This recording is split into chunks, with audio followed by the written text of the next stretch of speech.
This is the Good Neighbor Podcast, the place where local businesses and neighbors come together. Here's your host, Scott Howell. Hello, good neighbors. Welcome to the Good Neighbor Podcast for the greater Chattanooga region. Well, my name is Scott Howell, as the announcer already told you, and I'm your host today. The purpose for the Good Neighbor Podcast is just that, trying to be good neighbors to our local business owners and our local residents. We desire to bring awareness to those local residents regarding businesses that are either in their, community or in maybe the city they reside in, or the whole Chattanooga region. We want to bring an awareness to these small businesses because, small businesses are the backbone of our community and they really need our support. And if we lost all of our small businesses today, that you just took them all away and all we had left is the corporate giants, we'd have somewhere to go, but our communities would not look the same. It would just be a drastic difference. So they really need our support. And that's what we're here for, is to try to help them out, try to do all we can. Every local business has a story to tell. And, unique stories. And I love to hear those stories. And we just hit the Good Neighbor Podcast. We want to help those businesses tell their story loud and proud. And today we've got one of those good neighbors with us. Her name is Alexis Hughes, and she has a company called Without Fear. And her service is very unique. And I'm looking forward to hearing what she has to tell us about what she does. So, Alexis, glad to have you on the program today. I'm super excited to be here. Yeah, well, that's glad. I hear the enthusiasm in your voice. That's wonderful. Alexis and I texted a little bit before we met. This is our first meeting here today, and I found out she has a really good sense of humor. And I told her, I said, well, the business that you're in, I guess it's good that you can have a good sense of humor. So I'm really looking forward to hearing all about Without Fear. But Alexis, before we jump into that, would you like to share anything with us about yourself and your family? I'm not Chattanooga local, but I've been here long enough for it to count. I was born in the South Georgia swamps down near Valdosta. Lived there for most of my life. Dad worked with the carpet industry, so we moved around a lot during my childhood. Settled here, went to Ringgold Middle School and stayed here the whole time. Went back home for a little while and then just decided, you know what, this isn't home anymore. Home is Chattanooga. So I packed up and moved back over here, and I've been here ever since. Y'all ain't gonna get rid of me. Hey, that's good to hear. I'm glad. I like hearing you say y'all, because I think I'm getting to be one of the few people that say that anymore on a broadcasting like this. A lot of people are trying to get away from those Southern slangs, but I'm just a Southern boy through and through. So you'll try y'all out of my cold dead hands. That's right. I love that. Oh my goodness. All right, Alexis. Well, I want you to take your time, and I want you to tell us about Without Fear, what you do, what you offer to the families in the community. Tell us about your journey, how you arrived at doing what you do, and just share with us all that you feel like we need to know. Oh, Lord, we don't have enough time. So Without Fear is the name of my business. You'll see me popping up around at local festivals. I got the pleasure and privilege to meet a lot of people at J-Fest when I kind of had my little coming out. And what I do is I am an end-of-life doula. I am or more popularly called a death doula. So what I do is I come into a situation at any point where anyone is wanting to have a conversation regarding death, the end-of-life process, be that, paperwork, spiritual, emotional, financial, whatever. And I come in and I'm basically a concierge that comes in. I do everything that lawyers, funeral professionals, licensed counselors and things like that don't. I am the connective tissue between the medical folks, the rest of your care team, all of your licensed folks. I am really just a go-getter and a fix-it person for everything in between. We go through things such as I'll come in and do an assessment about what needs to be done. Hey, do you have your power of attorney, DNR, living will, etc.? No, you don't. Here's 5 vetted attorneys that do a wonderful job. What are we needing as a family? Is it more I really want to die in a place of peace, but my kids don't get along. Can you sit down with them and figure out what's going on? We can do that. So really, I'm just there to fill any sort of gap for any kind of need that someone who is looking at their end of life journey might want or need. Okay. And tell us about your journey and how you came to be part of this. So that is truly kind of a wild tale. I worked in the private sector. I worked with Cigna for quite a while. I was on their COVID response team, and I was just looking for something else. And I had lost my mom. This year will be 10 years ago, very suddenly, kind of out of the blue, very traumatically. And a lady named Alua Arthur gave a TED Talk. And come to find out, Alua is the owner and operator of a death doula academy called Going with Grace. And she did a TED Talk. And a girlfriend of mine sent it to me and said, hey, you've handled your mom's death really, really well. And you've been there for us through some stuff and your friend circle when we've had some losses. I think you would be really good at this. And I just kind of hand waved it. I was like, yeah, okay, fine. And then someone else sent it to me. And someone else sent it to me. And I think by the end of the whole little time, like maybe 9 or 10 people had sent it to me. And I was just like, oh my goodness, fine, I'll watch it. I'll watch this stupid TED Talk. And listening to her speak about the role of a death doula and just how helpful they are at any end of life conversation, I was just enthralled, completely enraptured. And all I could think of was, oh my God, if I had had this, I could have saved so much money on therapy. Like, it would have just made so much easier and easier to handle. It would have made the transition more peaceful, less traumatic. Because when you think about it, when someone dies, you're just left there standing going, well, what do I do? Do I call someone? What do I do? And so just being informed about what this was and the potential of how the capacity to help others was just amazing. And it opened my mind up to the possibility of what I could do for other people on some of the worst days of their lives. And that really impacted me deeply. And so I was like, okay, fine. I look into doing the schooling, the education. I've been through several education programs now. And of course, there's a tuition.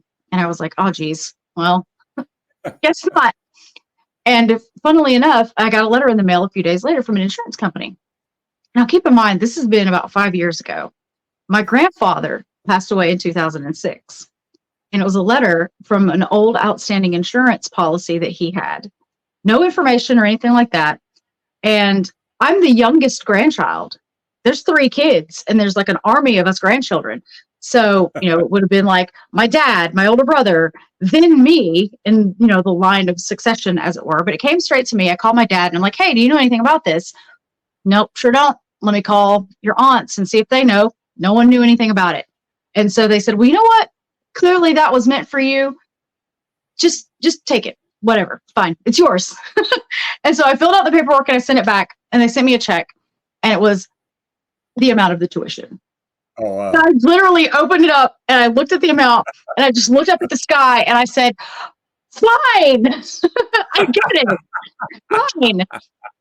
And I went through Going with Grace's curriculum. I've now taken several others to kind of get my merit badge stash full of all the available trainings. And I actually now sit on the national board for the National End of Life Doula Alliance at NEDA.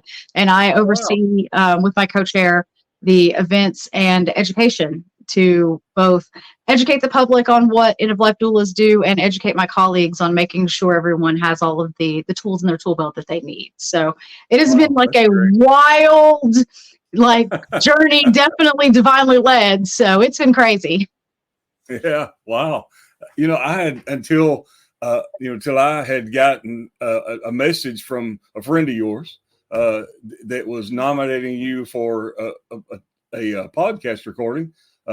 This podcast recording in particular, I never heard of a death doula. When I saw that on there on the what he sent me, I thought, okay, that's what everyone thinks. Everyone's like, yeah, hi, I'm a death doula. They look at me kind of funny and go, you're a what now? What? like a baby thing? I'm like, oh, no. The birth doula helps you in. I'm a death doula. I help you out. And then that kind of clicks. Well, when I talked to you, my first question for you, was it a religious thing, or was it any type of religion, whether what is considered white, black, or black? I know they have the terms for stuff like that. Not trying to get in particular, but is it any type of religion? And it assured me it wasn't. And No.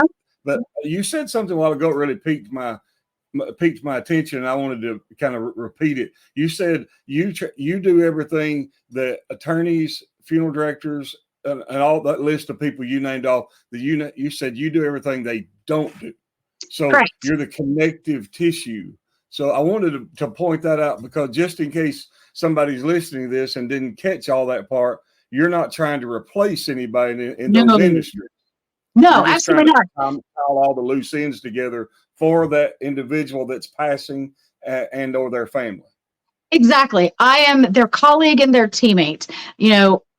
Everything that I can do as a lift lightens the load of your hospice team, your care team, and everything like that. I know I have a background in hospice. I used to work for Hospice of Chattanooga, which was a tremendous privilege to be inside that organization. And their care teams are providing just incredible care. And to also add to that sort of team kind of lifts a lot of what they do. Is if I'm there to serve as emotional support for the family, or kind of look over what's going on and have the ability to explain what's happening to the family in a way that is kind of like a layperson's understanding, give them timelines, let them know what to expect. I'm just sitting there as kind of the person who says, okay, Dr. Smith said that this is what's going on. So looking at what is happening here, this is what we're going to expect. This is what our next 24, 48, however many hours might look like. And just really being there with all of the information on the table, so that if anything needs to be kicked off, executed, taken care of, or whatever, that's me. I'm your girl. Okay. Well, someone who has experienced very close related deaths. I have to admit, I'll share something. It's a real personal story for me, but my late wife, when she passed away, she was sick for a lot of her life, but she was deathly sick for about the last 5 months of her life. And when I knew it was possible, death was imminent. I knew it was possible. We kept hoping for a miracle.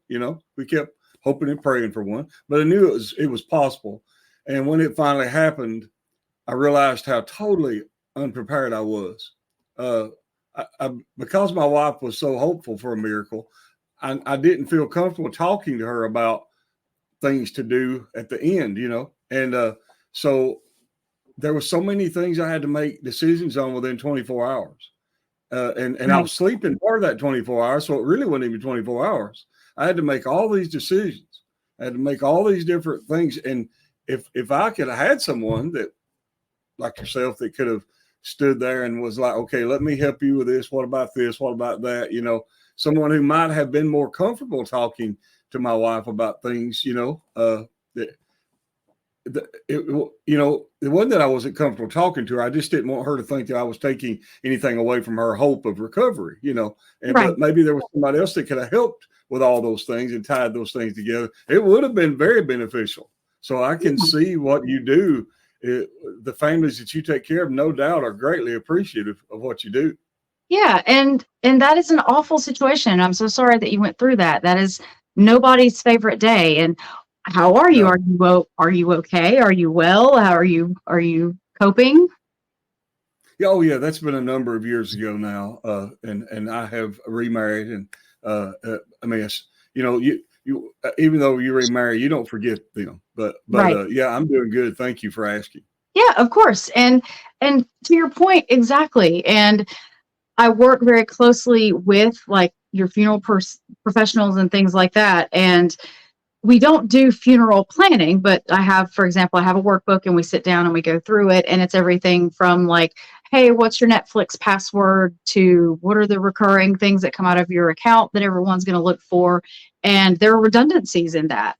so that when we have to handle something, I can tear a page out of that book and hand it to the executor of your will. And I'm right there also with them, because think about it. There are people that do this stuff professionally, but if you're named executor of an estate, this is the only time you're probably ever going to do that. That's scary.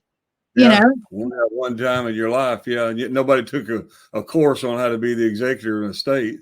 Unless you're an attorney, I guess. But exactly. And it's my job to run between all of that stuff. And there are things that between your financial advisor, your attorney, your funeral, preparation professional, that get kind of lost in the mix. And so I try to be very detail oriented and even get down to like, what color, what do you want in your casket? What do you want the theme of your stuff to be? What do you not want done? Who do you not want at your funeral? If someone shows up, do you want me to hand them an angry letter? Like, we can do whatever. Like most people are so, in the South, there are a lot of stigmas about talking about death, because if you think, well, if I talk about it, I invite it in. Well, sure, but we're all going to die. Period. I am one day closer to my death today than I was yesterday. And you know what? I've got a folder on my desk in there that my fiance knows. If I walk out in the street and I get hit by a bus, open that folder, start turning the pages. None of this is your problem. Everything is done. You have the space to feel how you want to feel, and everything is taken care of. Because just like you said, that 24 hours where you're having to make all of those decisions, the only decision you need to be making is how to grieve. And that's what I'm there for, is I'm there to make sure all that gets done. And the loved ones who are affected have that space for themselves and their grief and their sacred space and their silence or whatever they need. I am there to protect that for them. Yeah. Well, that's, I'm sitting here thinking while you're talking, there's one decision that I made. I'm not going to say what it is, but it's just one decision that I made that I wish I'd have had someone to sit down and say, now, why did you make that decision? Are you sure that's the decision that you want to make? Let's talk about 10 years from now. What would that decision look like? Because I think if I had have had someone help me, I regret the decision now. I regret making that particular decision. And I wish if I'd had somebody that could sit down and talk me through some things, maybe I wouldn't have made that decision. Maybe I would have had somebody help me look at it from all angles, Yeah. And that's a perfectly valid way to feel, but show yourself some grace. You made all the decisions that you had to make under pressure and under emotional duress, and you did your best at the time. And that's good enough. Well, show yourself some grace. Yeah. I appreciate you saying that. Absolutely. Because, I did the best I could. And and it ain't the decision I made was necessarily a wrong one. I just wish I had made a different one, but to your testament to what you do, if I'd have had you there to talk me through things, maybe you could have helped me see another angle that I wasn't looking at, because I had so much to do and so much to decide on. I didn't have time to sit down and consider every little option and angle. I had to just yes, no, this, that, and the other, and then it was done. It was done. And then 2 days later, I'm sitting in my house by myself, alone, just, trying to, like you said, trying to grieve, contemplating every decision I ever made in my life at that point, I think what you do is awesome. And I'm glad to know that there's something like that available for people in the community. I'm very happy that, Roberto nominated you to be on here. Just stepping outside of the business for a moment, sometimes it helps people. We don't want to just talk about only the dark side here. So you mentioned you have a fiance. So do y'all have children? Not yet. That's up next. Okay.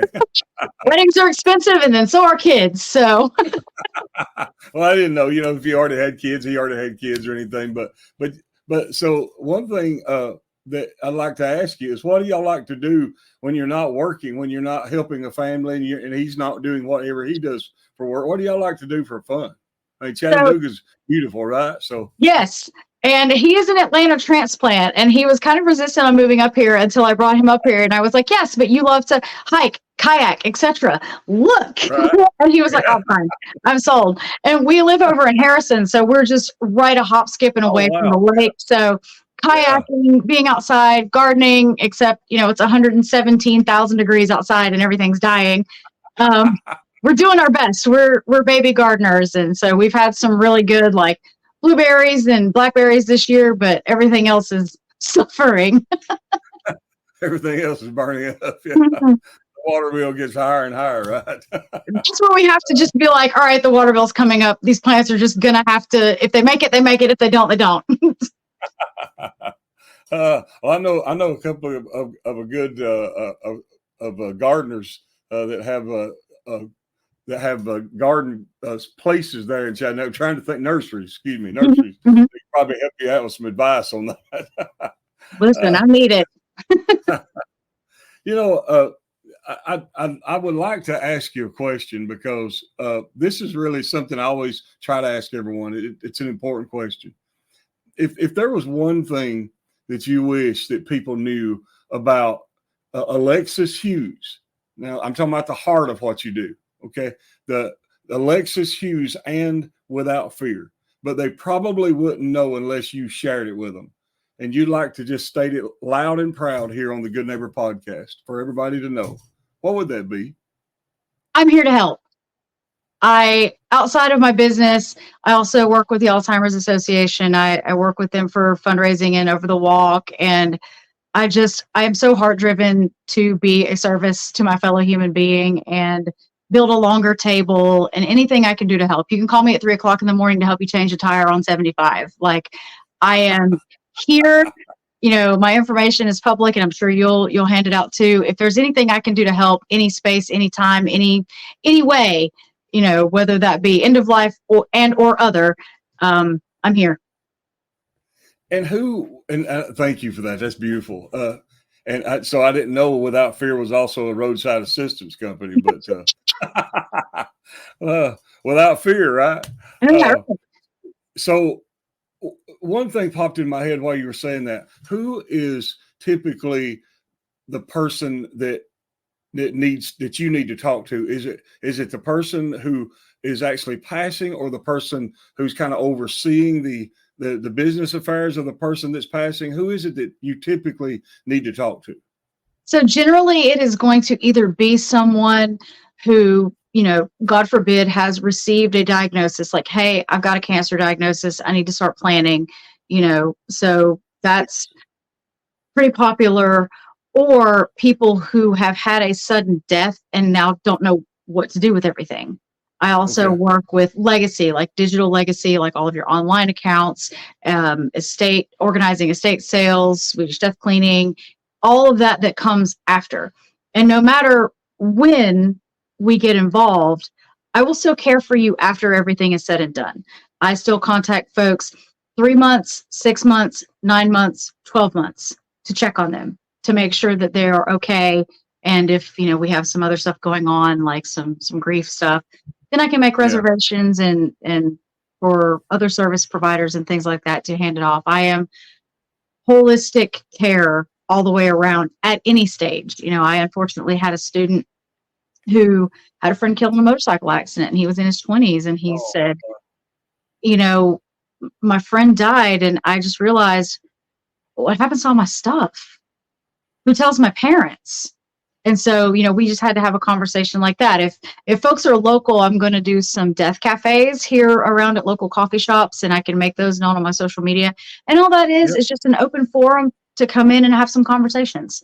And, we play, card games and death charades and stuff like that. Just kind of keep the mood high. It doesn't always have to be glum, but, we just want to have those conversations because it applies to everyone. We don't know our date and time of that punch clock. So if I could tell everyone, please absolutely do one thing, plan.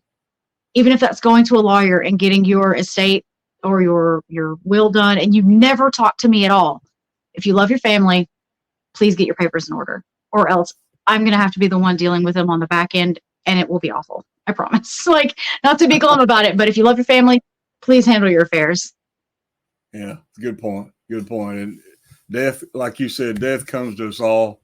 It's something we don't enjoy talking about, but it does happen, and it's going to happen.